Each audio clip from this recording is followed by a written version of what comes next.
If you're buying a house this year and you don't know what the a comp means, stick around and watch this video. I'm gonna explain everything. So a comp, also known as a comparable, is exactly what it sounds like. It's another property similar to the property you're purchasing that has sold. Now there's a couple important factors that we take into account when valuing and looking at comps. The first thing, proximity to your location. The best comps are very close to the property that you're purchasing. So we usually look at something within half a mile. In some cases you can go out a little further than half a mile, but you really want to keep it as close as possible. This helps us understand what has sold and what homes are going for within that little neighborhood. The second factor is when it sold.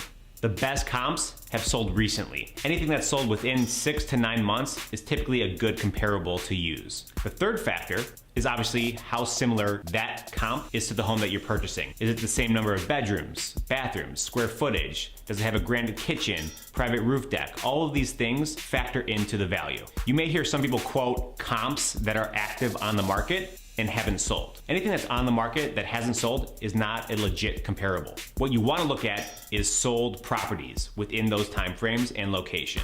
A sold property is reality. That shows and proves that a buyer was willing to pay that price. Anything that is active on the market that hasn't sold is not a comparable because it hasn't sold. It's fantasy. They're still trying to get a certain price. The longer something sits on the market, the odds are the lower it's gonna sell for. Now we also take into account the average market time for the neighborhood, the amount of inventory there is on the market, and the amount of new listings coming on the market every month. These are all very important factors when looking at overall comparables and valuing a property. All right, so I hope this video helps clear up what a comp means. Again, it's not so black and white, but this will give you the general idea of what we mean when we say comp.